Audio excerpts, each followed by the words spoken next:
All right, guys, this is me again. All right, so this is what we got here, man. And guys, now it's starting to look good. It's actually starting to look good. So you guys, got a little bit more gravel over here, but that gravel is fitting here. So got a couple of things. So you can kind of see, this is the regular house right here. This is all this right here is the house. This is the garage. So, notice that we got this higher. We're gonna form this right here. We're gonna pour that concrete inside of here, and we're gonna fill this. I told him to leave this right here off. Yeah, we left this off because I need my plumber. To come in. My plumber has so we're gonna fill all this right here. Oh, we got our other block here, but my plumber is going to so we got to run a gas line. I need him to. We're gonna run a water line is gonna come up through here, and the gas line is gonna come up through here. So what I'm gonna do is I need to put a sleeve right there. I should have had some sleeves right there, but I'm gonna leave this right here like this so my plumber can do his thing. Because if we had this right here, he would have had to shovel all this right here out. So I want my gas line, I want that sleeve to come in right here, and then it's gonna come up and we can find a wall to put it on. Now, so that's why we left this off. So I need to let my guys come in. So if we done broke those blocks or whatever, that's fine, man. Those guys are gonna form that with boards over there. And all this right here is gonna be formed with boards right around here.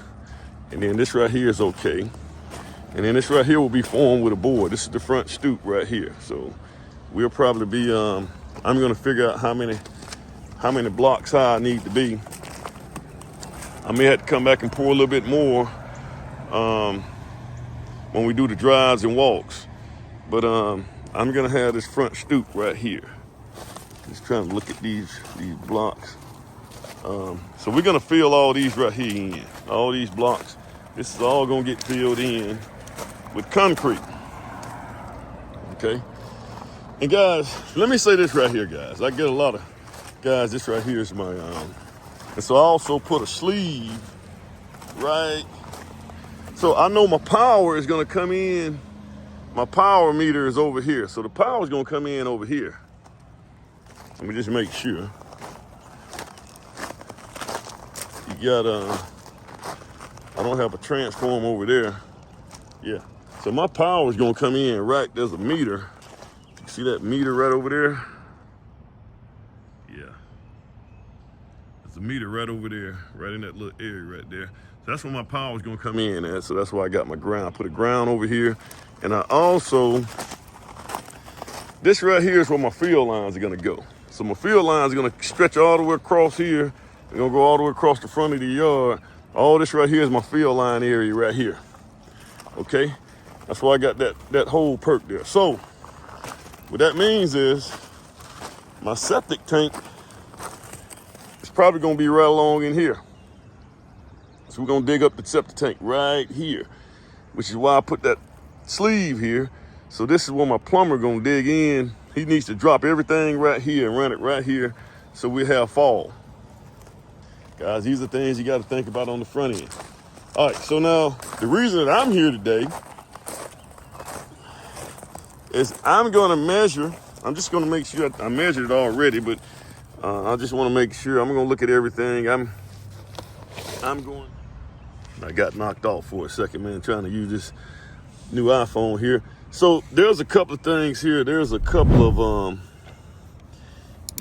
outlets. I'm going to kind of mark where those outlets are, and I'm going to kind of locate, a couple of these items right here with a, because we're gonna need a outlet, some outlets here, and I'm on the wrong page, but I'm gonna look at this right here because we're gonna end up having a different type of floor right here. So I'm working on that. So these are some things I'm working on. And I just want to check everything out to make sure all the measurements are good and that we're just some I'm not overlooking. So that's what I'm going to be doing today. So I got all my little stuff I'm marking pulling tape measures and stuff like that. Making sure everything is right, guys. That's the name of the game. And then I'm also measuring how much, just to make sure I got how much concrete I'm gonna need for all of this. I need to know how much rebar I'm gonna have over here in this garage area. So I need to know that. And I'm probably gonna do just one garage bay. I think that's gonna be better. You know, and pull it in, because we pull it in at an angle right here. So one garage bay will make it easier, especially if you got a truck. Then I'm also looking at how my trucks are gonna get in here. You know, so I'm kind of getting an idea how my concrete's gonna get in here. I know we're gonna have to pump this right here. I gotta have a pump truck, because there's no other way that you can pour these walls and get this concrete inside of these walls right here. So all this right here, and that boom truck could make it to probably about this far.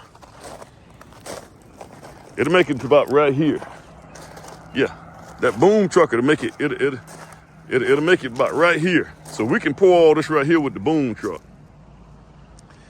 But this right here, I think that the trucks can come in here. If we got this right here, I just have to look at what this skid steer can do. To bend that rebar out the way.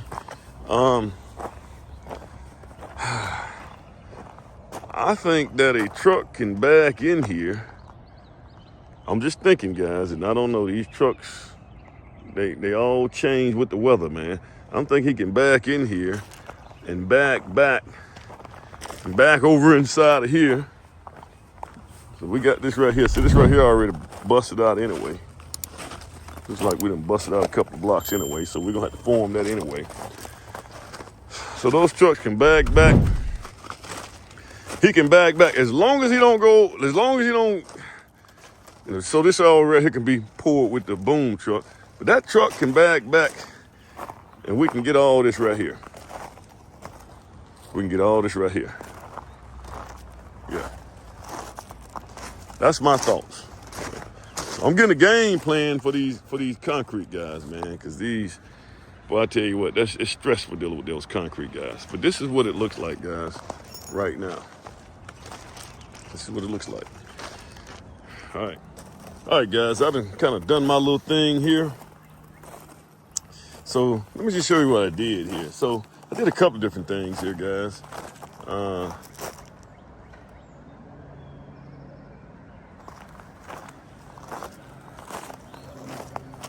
So we got this here. Of course, that's gonna be poured with concrete. This is the house part right here, and this right here is this garage right here. So if you look at the garage here, you can see where I took measurements of the entire slab. So I was able to order, get my concrete set up to order, which will be next week. So you want to get the area of this right here, and then I got the amount of volume of the fill-in blocks all the way around, just around the front area. Now we don't need to fill in the back area because those are one blocks right there. But this area right here, we're gonna fill all this in. So we can fill this in to give this wall a little bit more strength. And so this right here looks good, man. I marked where my rebar is gonna go. So we're gonna do cross sections of rebar here. We're gonna run rebar all the way from over here to over here, and then we'll also run it from over here to over here. So 2 feet on center, and this is the garage area right here. So 2 feet on center is where the rebar is gonna go in the, in cross section with one another. And that's gonna make it to where we give a little bit more strength right here. And the rebar is gonna go down inside of those holes there, so that when we pour those holes fill, it's gonna lock everything together. Just give you a much stronger, just a much stronger situation. Now, ideally, I was trying to have, and this is where my footing guys just, I decided not to even deal with those guys anymore. Because they came in, I think it was only because they didn't have enough guys out here to work, and they was trying to work that line truck. But they didn't set my rebar in the right places, so that ideally, I would have wanted them to come out of the footing and tie in to the rebar that's coming out of here, and everything locks in together. Yeah. So that's that would be ideal. But in this case, we go with the next best thing. We drop the rebar down in here and have it floated here, and then it help hold everything together in place, guys. And so that's why I marked that. I don't want these guys to think about this stuff, guys. It's just sad we're in a situation, man, where you gotta almost make everything foolproof. Because if you allow them to think a little bit, you know, it's probably not gonna get done right. Now, you can see where I have these little blue marks here, guys. And I kind of marked these on the outside. You can see my blue marks. I marked them on the outside right here, guys. This is where my anchor bolts need to go. So all my anchor bolts, and notice that I put it right here because a lot of times these guys don't pay attention to the front door. So, you know, you need a foot within it needs to be a foot within the corner. So I just put an extra one right here, but the front door is probably gonna start about right here and right here. And so that's all we need the anchor bolts to be. Hopefully this will make it to where I don't have to be making holes everywhere. I think it's a door out the back, man. You know something? I gotta erase the ones off the back, because this whole area right here has a big old door that goes across right here. Big old giant door that goes across right here. So I gotta take these off. I got 2 or 3 of them here. I gotta take the middle 2 off. And I let those guys know. You know, matter of fact, I spray over it to let me know that I don't need these. So I'm going to, while I'm thinking about it, so I'm gonna spray over this right here. Yeah, this right here, guy. We'll spray over that. So we don't need it on that one. So that's kind of what we got, guys. So I marked all my anchor bolts everywhere. I actually got a door over here. God dog, I'm messing up around here, man. I need to pay attention to myself, guys. Gotta get myself together here. I don't need that one. I end up putting a door over here so you can come outside right here and access the I got it where you can leave the master. You can leave the master suite and access this little area right here without having to come all the way around through the kitchen. I'll come all the way around through here and get it and do that as well. So it's kind of what we got here, man. And I get that skid steer to dress all this up and get all this right here in here where, you know, maybe we can, you know, we got to get tractors back here in order to build this wall up back here. So I can go ahead and get that cleaned up and start thinking about that part too. But this is what we got here, guys. It's starting to look a whole lot better. But guys, if I can say anything on this right here, you know, hire good subcontractors, man. Those footing guys, I gotta get back to that, man. Those guys, I get it, man. They were probably overwhelmed with the amount of work because he only sent 2 of them out here. But guys, when you get guys for cheaper labor, you paying cheaper prices, man, don't necessarily mean you got a better situation. So, you know, we got to quit aiming at the lowest bidding contractor, man. Just get some guys that's competent and know what they're doing. And you got to get better. We got to get better at vetting these guys out to make sure they know what they're doing. All right, guys. All right, guys. So as you go through this video, just want you guys to get an idea of the situation where when we first got started on the footings, it looks like I was getting out of control. Like things were getting away from me, rock. You know, we hit those items, make your costs go up. Things were getting out of control. I hired some footings, the footings guys that came out. It was just 2 of them. And, you know, to their defense, we flipped the game on them. And so we end up having to pour. They thought we was going to, you know, be able to just pour it regular, but we end up having to deal with that line truck with that hose. And so there was only 2 guys out there. So I give them that, guys. But the footings didn't, there was a lot of waste. It just looked like it was just a poor job to me. Um, then, as I try to go through, I had the guys as a builder, man, you got to figure out a way to just pull everything back together. You got to. You got to get control of your site. As you see, when you look at the gravel and things are starting to shape up and form up very well. I'm getting more control of the site. The more I get close to framing items that you can really control, not like digging dirt and hitting rock and stuff like that. These are items that I can start controlling a whole lot better now. But you got to maintain control of your site, guys. And if one thing I want you to get from this particular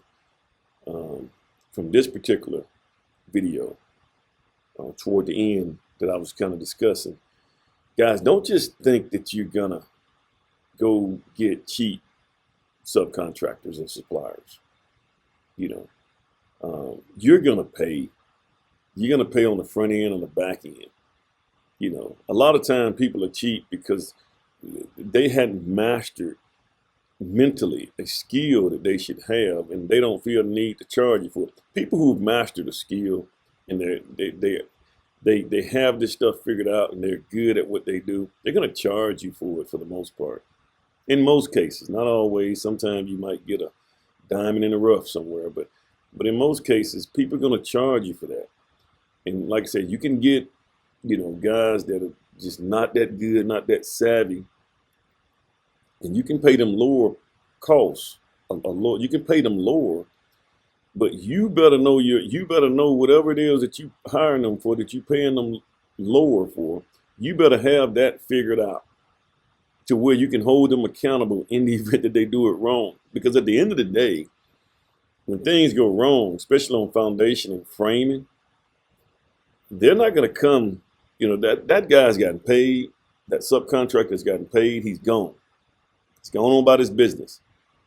When lawsuits start to sling around, guys, I'm not saying sit here and be afraid of lawsuit. It is what it is, guys. But that's just more money you're going to have to pay for no reason. But when those lawsuits start swinging around and people getting hit, you're going to be the one that's going to be right in the middle of it, trying to fight your way out of it. And that's just extra energy and time that you could be using to focus on mastering your skill set. And lawsuits don't help anybody, guys. To be honest with you, I got a case right now that I'm actually the one that's doing the suing, and I feel like I'm spending more money just trying to get that thing to the end. It's expensive, so you don't want to get involved in that if you can help it. So hire good subcontractors, and more importantly, guys, know what it is know what you're supposed to be doing on your job site.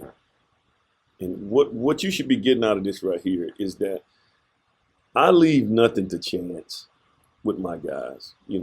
Some things I'm gonna figure out, I may have to figure out, but most of the stuff like marking those things for those guys, putting things, showing those guys where things are, checking behind those guys, pulling measurements.